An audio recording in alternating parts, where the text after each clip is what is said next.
O outro requisito, especificamente aí para os crimes materiais, como homicídio ou lesão corporal, é necessária a ocorrência de uma lesão ou de uma exposição ao risco de uma lesão de um bem juridicamente tutelado, como a vida, a integridade física. Terceiro requisito, a existência de uma relação de causalidade entre a conduta e o resultado, né? Até me utilizando aqui do exemplo que o professor Miguel deu há pouco, da questão do garoto que chegou ao hospital com graves lesões em decorrência do ataque dos cães. Ainda que o profissional da saúde, naquele caso concreto, tivesse se omitido em lhe prestar atendimento ou tivesse se equivocado naquele atendimento, para que se pudesse verificar uma responsabilidade penal, eu teria que demonstrar uma vinculação entre a omissão dele e aquele resultado. Se aquele resultado aconteceria independentemente da atuação do médico, não haveria que se falar em responsabilidade penal, justamente pela ausência de nexo de causalidade. Ou seja, o nexo de causalidade é a demonstração inequívoca de que aquela conduta, seja dolosa ou culposa, é a geratriz daquele resultado, né? O Código Penal, ao definir lá no seu artigo 13 o que é nexo de causalidade, ele diz que causa é a ação ou omissão sem a qual o resultado não teria ocorrido. É a chamada teoria da equivalência dos antecedentes, que é adotada pelo nosso Código Penal, e que estabelece uma relação física de causa e efeito entre uma conduta e um resultado. Se não for verificado, não vai existir este elemento aí do nexo de causalidade. E, por fim, a figura da tipicidade, que é o encaixe que há de ser perfeito entre a conduta praticada pelo agente e a descrição hipotética que a lei faz. Seriam os 4 elementos essenciais para eu começar a pensar na responsabilidade penal de um profissional da saúde. Marcos, por favor. Então, agora destrinchando com um pouquinho mais de detalhes cada um destes elementos, em especial a conduta, que é o mais importante deles. A conduta dolosa, ela ocorre quando o agente tem vontade livre e consciente de produzir um determinado resultado. Ou seja, ele deseja resultado certo e determinado. Quando se fala de responsabilidade penal de um profissional da saúde, especialmente no que pertine a crimes contra a vida ou contra a pessoa, é difícil a gente imaginar a figura de um médico que age dolosamente, ou de um profissional da saúde que age dolosamente. Porque se ele age dolosamente, objetivando provocar morte ou ofensa à integridade de algum paciente, eu já nem qualifico esse profissional como um profissional da saúde.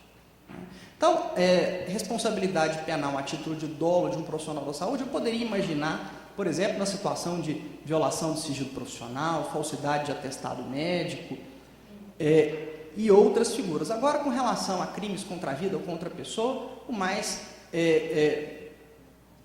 razoável de se admitir seria a responsabilidade em razão da culpa, e é até nesse ponto que as minhas palavras vão se acentuar. E a culpa? Quando eu costumo perguntar isso para os alunos de graduação, né, o que é uma conduta culposa? E a primeira resposta que vem à mente de todos é a seguinte: olha, a conduta culposa é aquela que o agente age sem intenção. Tudo bem, a conduta culposa, corretamente, é aquela com a qual o agente não tem a intenção de produzir o resultado, porque se tivesse essa intenção, ou de alguma forma assumido o risco, nós teríamos a figura dolosa. Só que não é tão somente a ausência de intenção que tenha potencialidade para gerar algum resultado. A culpa, o que necessariamente vai caracterizá-la, senhores, é a ausência de um dever de cuidado. Marcos, pode passar, por favor? Segundo o Klaus Roxin, que é um dos penalistas mais relevantes da atualidade, ele diz o seguinte, que a gente vive numa sociedade de riscos, né? O Klaus Roxin criou a teoria dos riscos.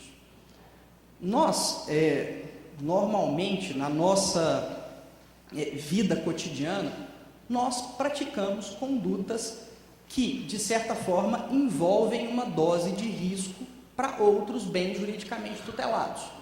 Então, por exemplo, senhores, eu quando sair daqui hoje, ir embora para minha casa e dirigir no meu carro, quer queira ou quer não, eu vou estar expondo a risco bem juridicamente tutelado, eu vou estar expondo a uma dose de risco à vida de pessoas pelas quais eu vou cruzar. Ocorre que esse risco, essa conduta arriscada que eu pratico, é um risco absolutamente permitido e dentro de um limite que o meu próprio senso de sobrevivência impõe. Essa ideia do claus oxim que a gente vive nessa sociedade de riscos, ela é muito importante para a questão da avaliação da responsabilidade penal do profissional da saúde, que em muitas oportunidades, ao realizar qualquer tipo de procedimento, submete de uma forma ou outra a vida daquele paciente a uma situação de risco. Então, quando que vai existir a conduta culposa? Ela vai ocorrer quando, senhores, aquele agente falta com o dever de cuidado que ele deveria ter ao praticar aquela conduta arriscada. À medida que eu pratico uma conduta que envolve alguma situação de risco, o meu próprio senso de sobrevivência ou outras normas me impõem um dever de cautela, me impõem agir com um determinado cuidado. Quando eu não ajo com esta cautela, quando eu falto com este dever de cuidado, aí é que pode me haver a imputação de responsabilidade por culpa. Isso se encaixa dentro do que nós chamamos de previsibilidade objetiva. O que essa previsibilidade objetiva quer dizer? Eu pratico essa conduta que, de certa forma, é arriscada. Eu sei das cautelas que eu devo observar. Eventualmente, eu posso faltar com algum desses deveres de cuidado. Agora, é relevante anotar, e é relevante que se verifique, se esta falta do dever objetivo de cuidado do agente, se a ausência dele, a ausência de cautela na prática daquela conduta, se deu de maneira consciente ou se deu de maneira inconsciente. E um exemplo elementar que eu sempre gosto de fornecer para os meus alunos. O indivíduo está dirigindo o seu veículo por uma via que é preferencial e por uma situação que, infelizmente, é muito comum aqui em Goiânia, por uma obra aí da engenharia de trânsito, aquela via, de repente, deixa de ser preferencial para você. Ou seja, você passa a ter que parar nas vias transversais. Só que é o seguinte, senhores, a pessoa não se apercebe que aquela via deixou de ser preferencial a ele. E ele continua a cruzar essas vias sem parar. Ou seja, ele está faltando com o dever de cuidado? Sim, é óbvio, mas ele está fazendo isso consciente ou inconscientemente? Está fazendo isso inconscientemente. Isso é o que nós chamamos de culpa inconsciente, que é quando o indivíduo falta com o dever objetivo de cuidado, mas ele não se apercebe que ele está faltando com este dever. Das modalidades de culpa, aliás, das espécies de culpa, essa é a que teria o menor grau de reprovabilidade, que é quando então o agente falta com o dever de cuidado, mas ele faz isso sem se aperceber. Agora, pode existir a situação em que o agente falta com esse dever de cuidado e ele sabe que está faltando com esse dever de cuidado. Isso é o que nós chamamos de de culpa consciente. É a modalidade de culpa cuja reprovabilidade é mais intensa. Tanto que, em alguns casos, dependendo da assunção de risco que essa pessoa comete, pode eventualmente até descaracterizar-se a figura da culpa e caracterizar-se a figura do dolo eventual, uma vez que o Código Penal contempla que o dolo pode ser a vontade livre e consciente de produzir determinado resultado, ou ainda quando a pessoa assume o risco de produzir. Então, dentro deste elemento da previsibilidade subjetiva, é necessário que identifiquemos se aquele indivíduo, ao faltar com o dever de cuidado, se ele fez isso de maneira consciente ou inconsciente. Outra questão que deve se observar é o princípio da confiança. Esse princípio da confiança, senhores, é um princípio elementar do direito penal e que todos nós, ainda que inconscientemente, nós sabemos da existência desse princípio. O que esse princípio prega? Que eu sempre devo pautar a minha conduta partindo do princípio de que outras pessoas com as quais eu me relaciono também vão observar este mesmo dever de cuidado. Então, trazendo um exemplo aqui para a área do profissional da saúde.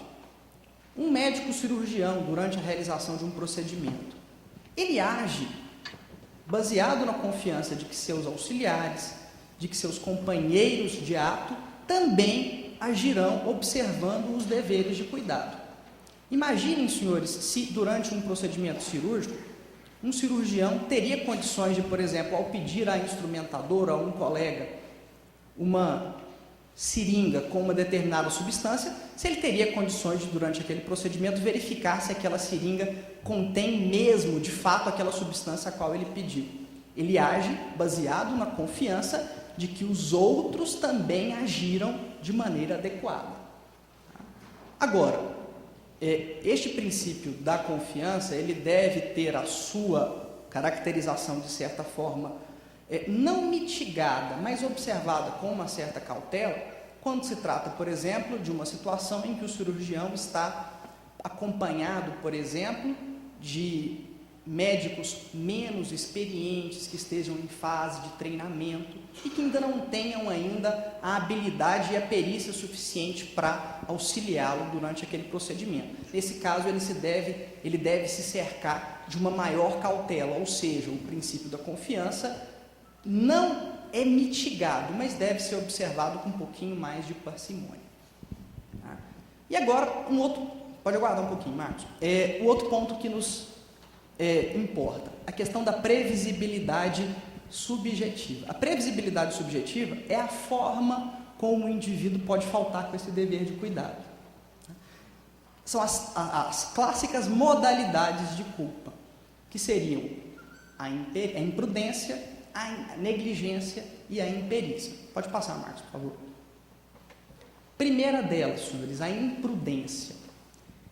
A imprudência é sinônimo de descuido, de afoiteza, de incúria na prática daquela conduta. Exemplos de situação de imprudência durante um ato de um profissional da saúde. E eu colho aqui alguns exemplos de um autor chamado Paulo Vinícius Spordler. Fazer um médico que acelera o procedimento cirúrgico em razão da hora. Por exemplo, amanhã, durante a tarde, o médico está lá realizando um determinado procedimento, olha no relógio, vê que já está na hora do jogo Goiás e Vila. Ele falou: espera aí que eu tenho que encerrar logo esse procedimento, que eu tenho que ir lá ver o Vila perder para o Goiás.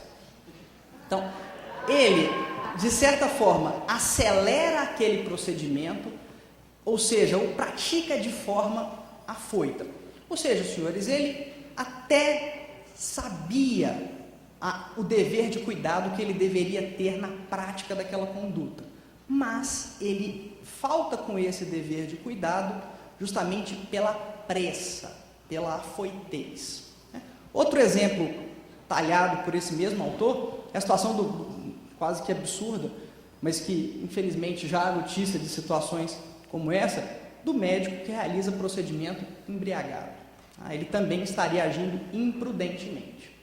Agora, uma hipótese um tanto quanto controvertida e polêmica, mas que já há anotações nesse sentido, de que agiria de forma imprudente um profissional que não tem especialidade médica e realiza um procedimento pertinente àquela especialidade. Senhores, não se questiona a possibilidade de um médico, bacharel em medicina, regularmente registrado perante o Conselho Regional, dele realizar qualquer tipo de procedimento.